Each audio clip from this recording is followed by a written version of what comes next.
Hello everybody and welcome back to some more Fable. And today, well, I'm going to do the book quest.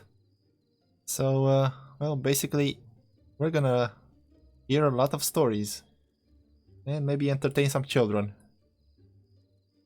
So, uh, the way this goes is basically I have to wait for daytime, I'm gonna sleep, and when the teacher gets activated, he turns into a green dot, we can talk to him and give him books. Now, in this quest, there are three rewards that I know. No, actually, there are just three rewards. Sorry about that. So, but you can only get two of them. And the first reward is at, I believe, 9 or 10 books given. And, well, it's... where is it? Come on. It's a hat for this outfit, will user, dark, or a hat for this one. Now the books are categorized as good books and bad books. And the way to get the dark hat, you kinda have to, well, know which are the bad books. And in a way sort through them when the teacher asks for them. It gets a little annoying. He only asks for the so-called good books first. So I'm not gonna bother trying to separate them. I don't even have the list to know which one is which. So I'm just gonna give them one after another. Also, I think I'm gonna shut up for the duration of this quest, so you can enjoy fully all the stories. So let me rest and well, I'll see you at school. Or should I say, see you in the morning? At school time? When the bell rings? I don't know. Trying to make some school puns. Do you have a donation there, hero? Oh, look! How to make friends. Just the thing to teach the children some manners. Thank you, hero. I'm sure we can put this to good use. Today's lesson will be on how to make friends. This fine hero has just given us a good example of how to make friends by donating this book to the school. Helping people out and giving presents are both good ways to make friends. Can anybody tell me another way to make friends? Sir! Sir! Yes? Tell them you'll smash their teeth in if they won't be friends with you. No, Billy. Threatening people is not really a good way to make friends with them. I think we need to work on this some more.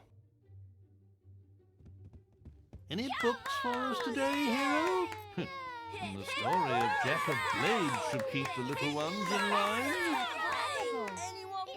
Why don't you stay and listen, hero? It's never too late to learn. Who's the red-robed warrior that brings death and destruction to all of Albion? Jack! Who's the legend in the mask with the strength of 10 heroes? It's Jack!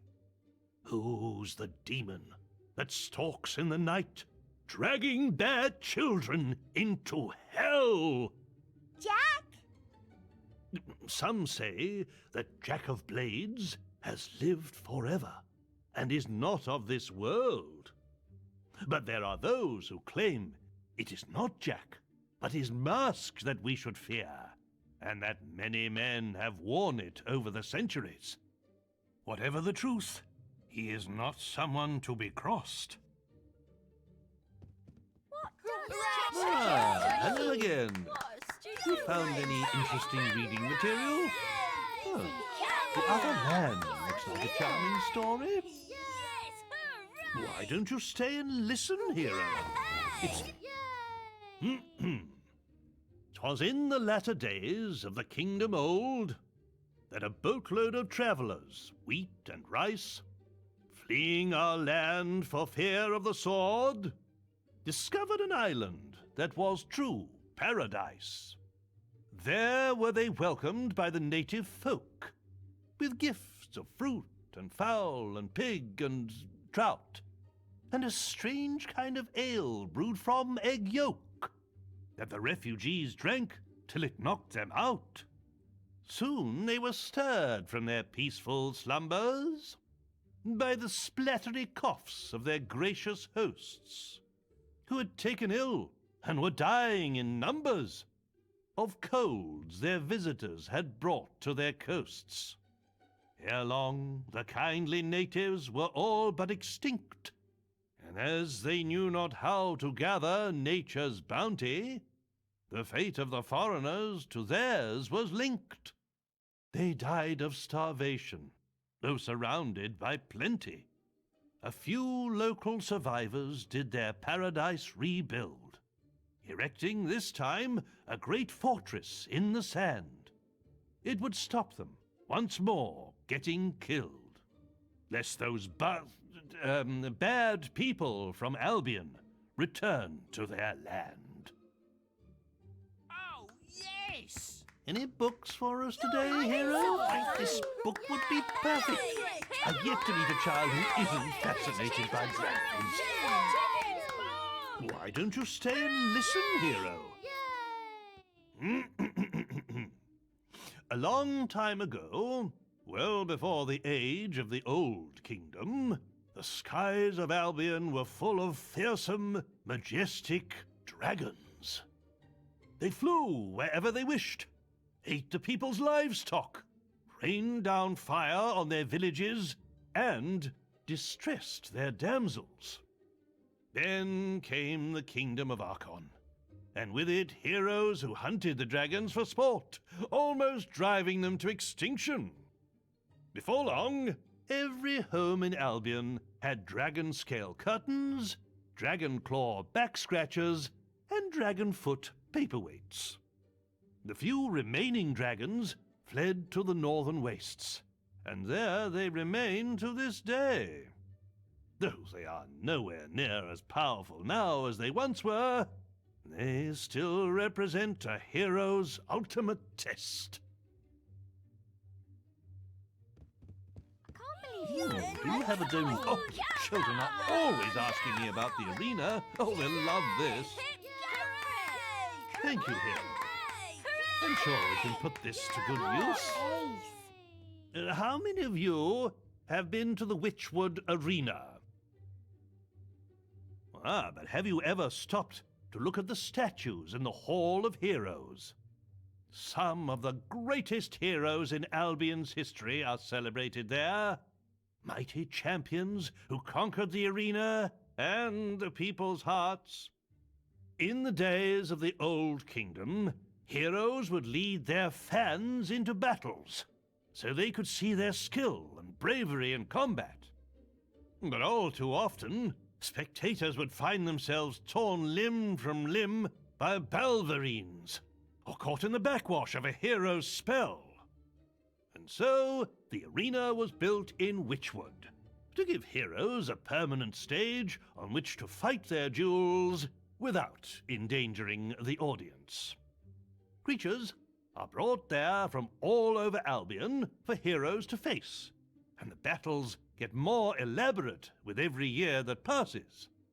But one rule remains unchanged. Should either hero wish it, the final battle between them can be fought to the death. What was the sissy like you did at the arena? Hello again. You found any interesting reading material? A love story. How sweet. With a title like that, I'm sure this will be suitable for the children. Why don't you stay? The way of the warrior doth take its toll on a hero's face, and ere long women will fly and escape before he can give chase. Scarred and dejected, a hero named Ralph stole all of the traders' riches. He made use of their gold and bought romantic gifts for all of the ladies. The women of Albion fell at his feet, and Ralph had the pick of the town, till he finally chose a pretty young girl and bought her a fine wedding gown. But too late did he see that love that is true isn't founded on wealth. His wife's only care was for money and gems he kept up on the shelf. By way of divorce, Ralph exercised his axe on her head. This he did mount up on the wall, just over the bed. So did the woman sadly become the world's first trophy wife. And Ralph did give up the matrimonial for the hero's life.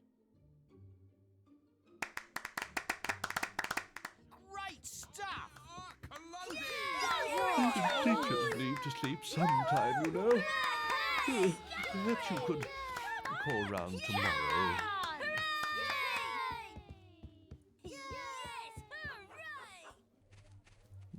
Do you have a donation there? History is an important part of our curriculum here, so the Old Kingdom would be invaluable.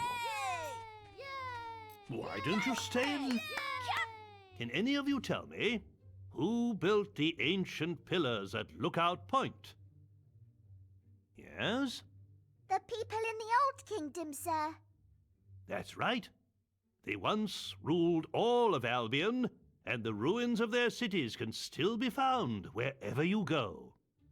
The kingdom was founded by a great lord named Archon, who united Albion using the power of the Sword of Eons.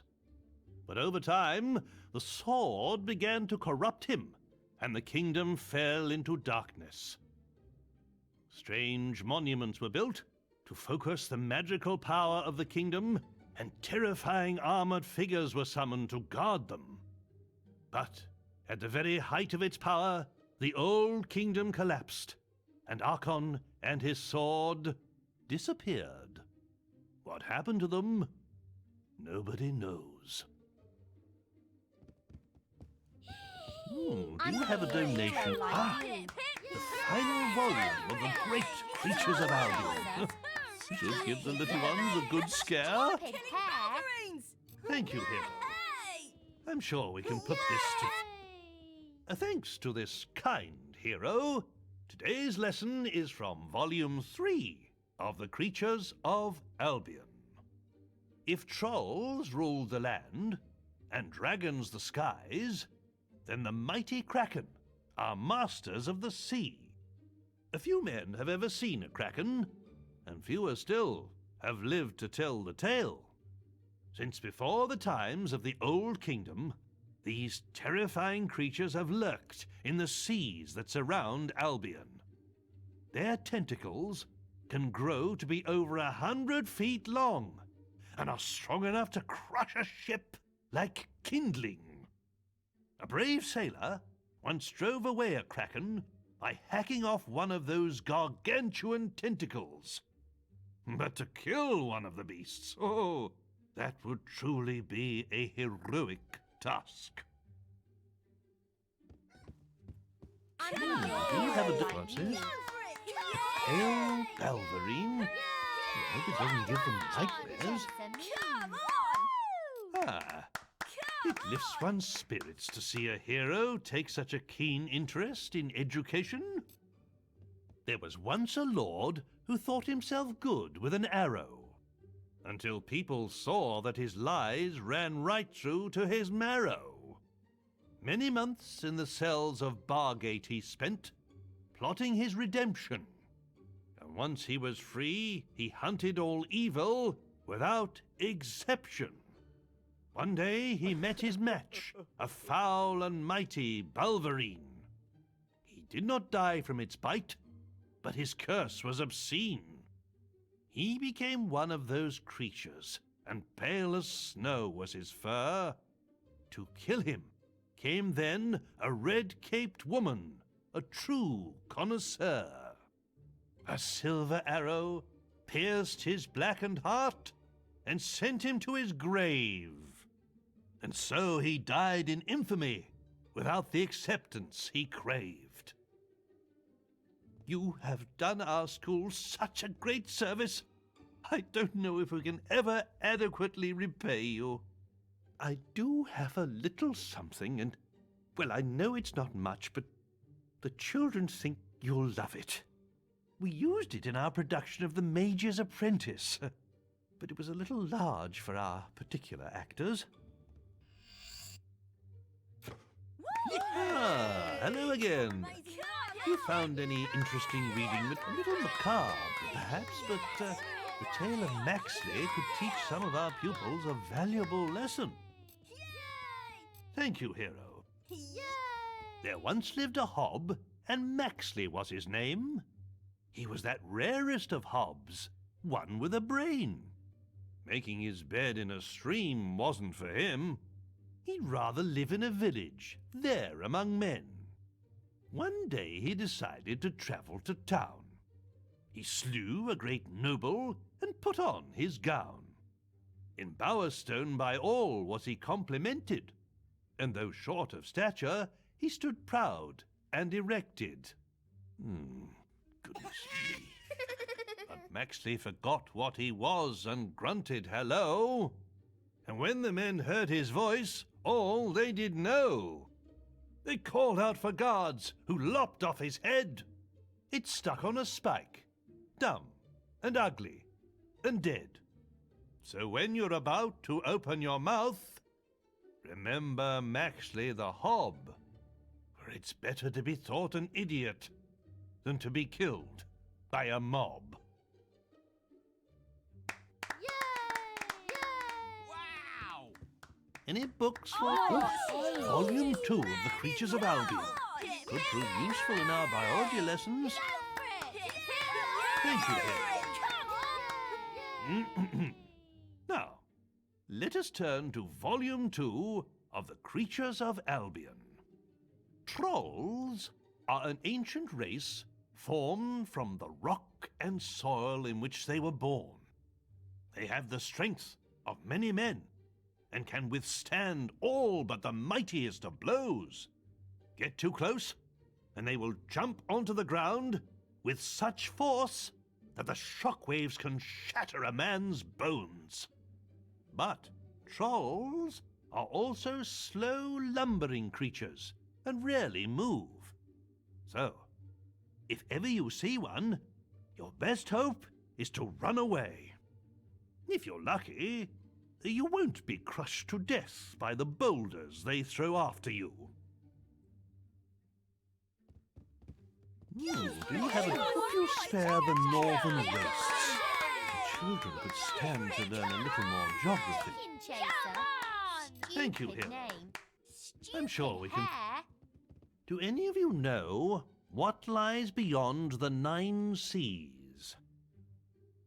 Yes? The Northern Wastes. Well done, Sue.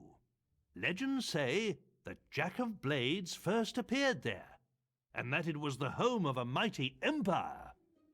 Today, its ancient cities are buried deep beneath the ice. But there are still some who believe the empire will rise again, and that the people of the Northern Wastes will awaken when Albion is united once more. Got some books for me, hero?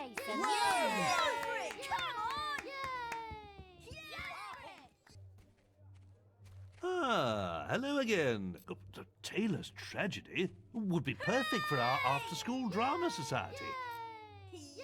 Thank you, hero. What strange land is this to which the storm my body has delivered? Surely heaven it is. And I be dead, for as in a dream I saw the ship torn from 'neath me by the waves and felt death's foul kiss. But hush now, who comes here? Truly my eyes doth deceive me, for I thought I saw Some strange thing move amongst the wreck by the shore. Now I know that I'd be really dead. For in this fair land do angles tread. That's angels, Billy, not angles. Do you have it right? That's The Creatures of Albion, Volume 1. A perfect way to learn natural sciences.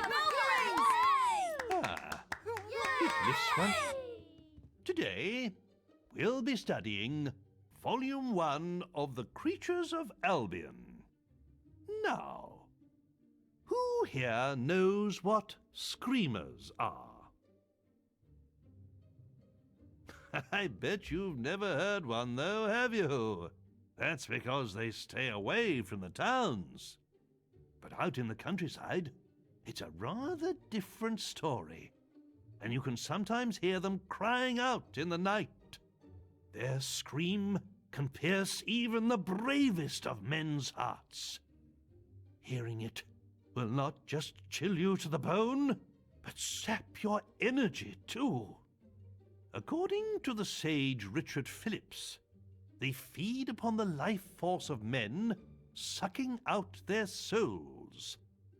Either way, if you ever see one, you'll soon end up like them, screaming. Any books for Valvoline Slayer? My father used to read Scarlet Rogue's Adventures to me every night. Belverines are the fiercest creatures in Albion. But there was once a brave young girl for whom they held no fear. One day, a beast attacked Knothole Glade, where she lived. The villagers all ran away until she alone stood to face it.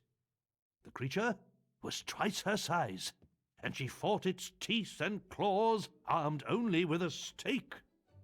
By the time the warriors arrived, the beast lay dead at the girl's feet, and her dress was soaked with its blood.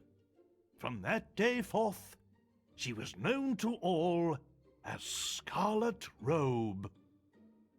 As she grew older, she became a great hero, driving the evil Belverines from much of Albion and competing in the Witchwood Arena.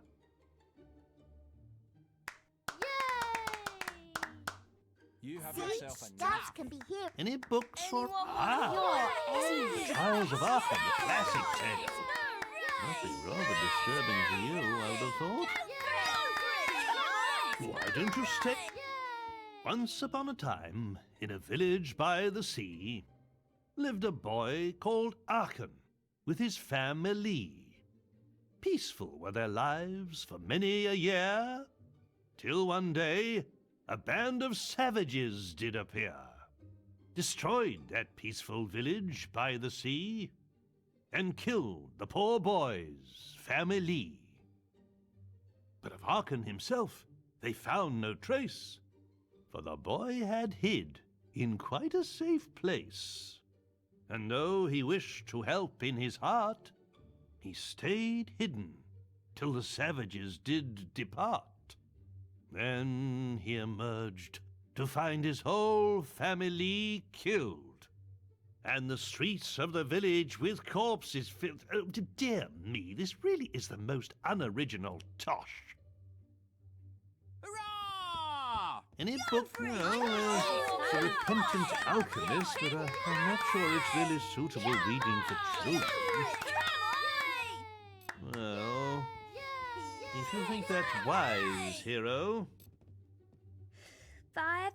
25 years have I tended this inn, not knowing my wife was living in sin.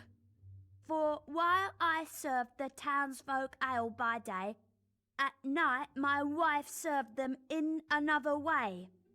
But soon they'll regret leading her astray. When next they sip my ale, it will be their lives that pay. He who hath slept with my love will die at its taste. Then I shall see if any among them can call themselves chaste. Thank you, Billy. I think that's enough for today.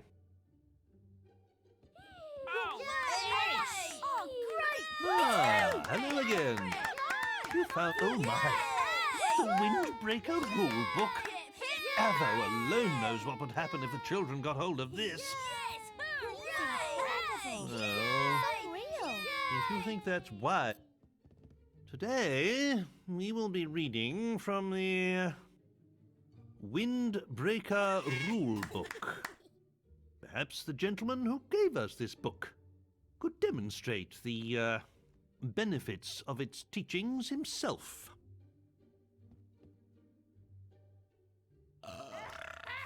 Yes. I see. Well, that was most edifying. But I really don't... Oh, dear Lord. Something must have crawled up inside him and died. Shit! Please, mind your language in front of the children. Oh dear, I knew this was a mistake. Hello again. What's that you have there? The ugly guide? Sure you'll agree, this snotty lot needs no help in that area. Don't tell their parents I said that. Well... Today's lesson is from the Ugly Guide, which this hero has donated to our school. For some reason. Now, what do you think makes a person look ugly? Having stupid hair. That's right. Certain haircuts can make a person less attractive, as can some forms of facial hair, especially on a woman. Any other ideas? Eating too much. Very good. That's why everybody in Albion has such a perfect waistline, from the greatest hero to the lowliest beggar. Except for Jenna from Orchard Farm, of course. She used to be but a slip of a girl, but now... that woman certainly likes her cider. Anyway, that concludes our lesson for today. Enjoy yourself, won't you? Isn't he the best? Hello again. I suppose you are not a bad person might come in useful one day. I really hope the children won't need its advice, though. I suppose it can't do any harm. Today, we will be looking at You Are Not a Bad Person. It seems this hero has studied the book in great depths already. But perhaps one of you can tell me how you can make yourself less scary. Wear a pretty dress. That's right. A person's clothes say a lot about them, and wandering around town dressed in dark leather or chainmail can frighten people. Any other ideas? Don't wear anything at all. Well, that might make you look more silly than scary. And I'm not too sure men running around naked inspire much confidence. Perhaps we should see what the book has to say on this matter. Hello. The raising of Oakvale is a fascinating topic. But this book may be a little graphic for children their age, don't you think? All right, then. I'll give it a try. Today we'll be reading from the Oakvale Raid. Some of you may find what you're about to hear disturbing. I was playing with my teddy bear Rosie when the bandits attacked. The kind boy from up the road had just rescued her from my brother. I didn't know then. I would never see them again. It was the screaming that told me they were coming, and I hid under an old cart. From there, I saw the bandits kill all my friends and burn everything I called home. I wanted to help them, but I was so scared I couldn't move. Maybe we should finish this book some other time. In 10, 15 years, perhaps? Wow! Any books for Eyes of a Killer? Yes, well, strictly speaking, we try not to raise any murderers in our school. All right, then. I'll give it a... Now, I really hope none of you follow the teachings of this book, but nevertheless, you should learn to recognize the signs of evil.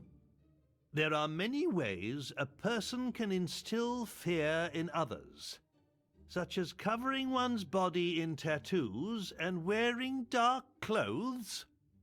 But a truly scary person is able to express his evilness through actions alone. Let's see how this works. A hero. Would you regale us with an evil sneer, perhaps? Yeah. Yes. Very effective. Now, according to this book, you can also make yourself scary by performing terrible crimes, such as killing innocents. But I think we'll leave that chapter for another day. Now then, class, let's all say thank you to the nice hero. Ah, hello again. I'm sure the tale of Twin Blade is quite interesting. I'm not sure a bandit is a good role model for our pupils, though. Well, if you think that's wise, hero. Twin Blade was once a great hero. A giant of a man, his swords were feared throughout Albion. But at the height of his fame, he abandoned the guild, deciding he had no need to earn gold through quests. He could simply take it. And so he left for the woods and became a bandit. Over the years, he united the feuding bandit clans until he became their king. He built a vast fortified camp, hidden near Oakvale, and plundered the passing traders as he desired. He was as renowned and feared as he ever was, and now had no guild constraints to hold him back. Sir, what happened to Twin Blade? He was defeated in a duel by this brave hero who spared his life. But no king can face such a defeat and keep his crown, not even among bandits. Wow! Do you have a formed teeth? That's the Guild of Zeros. Thought your guild had every copy of the book burned, along with its author. Well, the Journal of Bloody Nose. Zero in training. Day 14. This week, we've been developing our stealth skills by playing hide and seek. Knowing how to run and hide from your enemies is an important skill for any Zero, says Days. He seems to be a master of the art. It took us all day to find him after he teleported away. Eventually, we heard his cries and found him wedged inside a hollow tree in the Academy woods. He wasn't at all happy that it took us so long to find him, but he decided to test our hiding skills next. We must be really good at it, because we've been out here in the woods for 2 days now, and he still hasn't found us. Oh, yes! What's this? The sock method? Yes, well, perhaps when they're a little older, don't you think? Well, let's turn to the sock method and see how we can make you sexier in 10 days. Now, It looks like this hero still needs a little practice. But perhaps he could demonstrate something simple? Come on. Oh my! That's quite enough of that, hero. And that brings today's lesson to a close. Definitely. Before you go, there's something I'd like to present to you. On one of our excursions, little Billy strayed off the path, as he always does, and found this. He tried to hide it under his shirt, if you can imagine. I'm sure you can put it to good use. I want to be... I can't tell you how grateful we are. You've been so generous.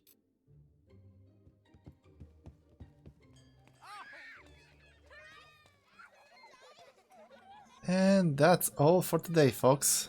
Hope you enjoyed story time. I know I did. I was kind of laughing at some of those stories. But anyway, I don't know, do I still have some time? I don't think so. Probably gone a little bit over. But in the next episode I'll probably tackle those 2 quests in the guild and maybe continue on with Lady Grey. So yeah. Silver key.